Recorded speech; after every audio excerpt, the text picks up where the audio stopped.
Hello, my name is Hangan Lam, and this is my movie review for Korean film 3415 Final Presentation. Thank you. So, the film that we will be reviewing today is The Story with No Name, a romantic melodramatic retelling of Korea's last empress. So, for introduction, it was directed by director Kim Won-gun. This is him right here. He's actually known as a very diverse director, rarely sticking to one genre. His first movie was a romance called Wani and Juhan, but most people actually know him best for The Red Shoe, which is the Asian horror film. And the release date of The Sword with No Name was September 27 in the year 2009, and it was based on the novel Like a Flame, Like a Butterfly by Yasokun, and the screenplay was by this woman right here, Lee Soyoon. So just a quick overview of the cast list. The protagonist, escort warrior Mo Myun, was played by Jo So-gun, and then Min Ja-yeon, later known as Empress Myunson. However, for the sake of this presentation, she will be mainly referred to as Queen Min, who is played by the actor Soan, and then Dae Won-gun was played by Ho Jin, and his son King Go Jun was played by the actor Kim Young Min, and No Jun, which is known as the best swordsman in the nation during this film, he was played by the actor Jo Jae-kwon, and this actor actually won Best New Actor for the 29th Korean Association of Film Critics Award for his supporting role in this film, which is just a fun fact. So a quick synopsis of A Story with No Name. It follows the story of Mo Myun, a mysterious and highly skilled swordsman and bounty hunter, and Ja Young, which is a noble woman destined to become Queen Min of the Joseon Dynasty. Their fate intertwine when they meet on a boat during her journey across the country to assume her position at the royal court. At first sight, Mo Myun falls deeply in love with her, and moved by this unspeakable devotion, he decided to follow her into the palace and pass a lot of challenges to ultimately becoming a devoted member of the guard along her side. And as Queen Min takes her place beside King Gojun, she quickly proves to be more than just a ceremonial figure, and determined to protect her nation from foreign domination, she begins to involve herself in state affairs, something not very commonly seen, especially for a female during this time, and she advocated for improvement in foreign affairs, particularly with Russia, and she believed that this alliance could help safeguard Koreans from the increasing Japanese aggression. However, this progressive vision was directly conflicted with her father-in-law, the Daewon-gun. He was a traditionalist who seeks to preserve Joseon's old way and isolate it from foreign influences. And these tensions quickly escalated both within and outside the palace. Queen Min's growing influence draw the rage of both the Daewon-gun and Japanese forces, who view her as a dangerous obstacle to their ambitions. And as plot against her begin to surface, Mo Myun remains by her side, silently watching and protecting her from the shadow. Despite his effort, the force against Queen Min proves to be too overwhelming, and in a shocking act of political violence, Japanese agents stormed the royal palace and brutally assassinated her and burned her corpse in front of King Gojun. And the film ended with Mo Myun and Queen Min by each other's side rather than King Gojun. So for historical background, we will touch on three main things, which is the Yon Hwa Min clan, the Daewon-gun foreign policy, and the Aum Min incident. So the Yeonhwan Min clan, which is where Queen Min, orphan, she actually came from this very prestigious clan, and she was hand selected by Daewon-gun because he wanted to find a submissive and obedient bride for his son King Go-jeon. However, she later faced commendation from allegedly deepening the widespread corruption of the time by appointing members of her own clan to influential government position.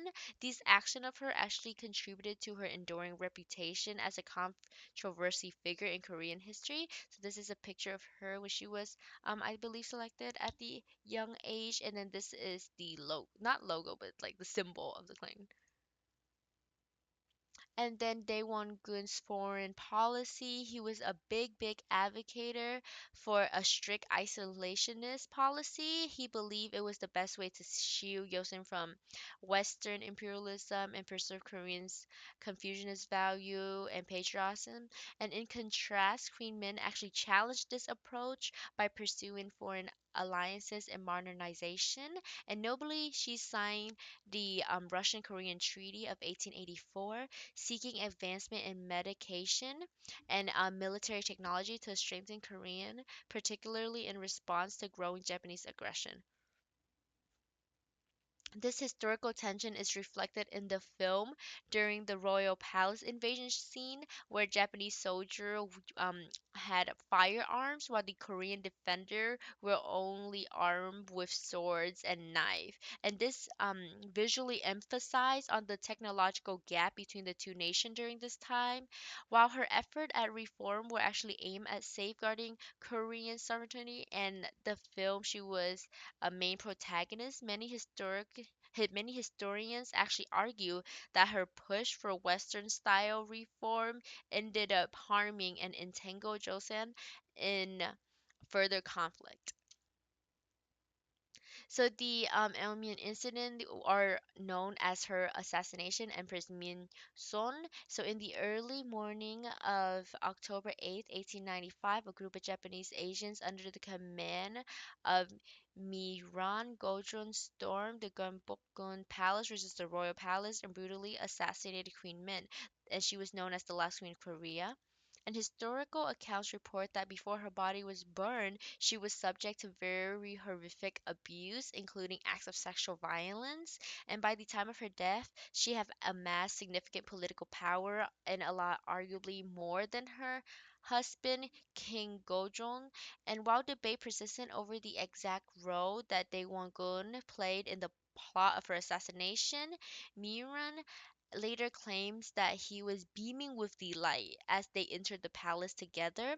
Her assassination had two immediate consequences, which is the rise of Russian influence in Koreans' affair, and secondly, a surge of anti-Japanese sentiment across the nation. So for a cinematic and entertainment aspect of the film, the biggest one having to be the romance, since both protagonists had this affair together. However, their relationship is publicly known as a fictional love story for entertainment purposes only. Um, Queen Min did exist, but her personal bodyguard Momian, he actually did not exist. There was no documentation or account of him ever being alive. And I think the production played a huge part in the cinematic. It captured very authentic countryside of Korea during this time, and there was also a great use of traditional Korean music, a lot of drums. And to wrap it all up, I want to end with some personal reflection. So, as a Catholic myself, I found it very particularly interesting how the film portrayed Christianity as a persecuted religion, a perspective that is not commonly seen. The English title of the film, closely related to the protagonist's name, Momian, which translates in Korean to no light or alternatively no name. This suggests that he exists solely as a sword to protect Queen Min, devoid of identity or purpose beyond that duty. However, we later found out that this is not his true name, and his mother, a Christian who suffered from prosecution, gave him a Christian name, Johannes. And I learned that the ban of other religion in this film was a big part of Daewon-gun isolationist policy too. One scene that stood out to me, though somewhat bizarre and it didn't stand out for a good reason, was the moonlit duo on the rowing boat between Nojon and Mo Myun. The heavily CGI'd backdrop and the sudden shift to like a modern musical tone make it very difficult to take the moment seriously. On the other hand, however, I feel like the original soundtrack was deeply moving. It was called If I Leave and it was sung by Jo Seung-min, and I think it beautifully captured the Empress' grief and resilience. Her smooth yet powerful voice conveyed a deep sorrow, and through these sober ballads, I could feel the pain that the Empress carried throughout her life until her tragic end. So that is it for our review. Thank you so much, and work that is cited will be below in the description of this video. Thank you.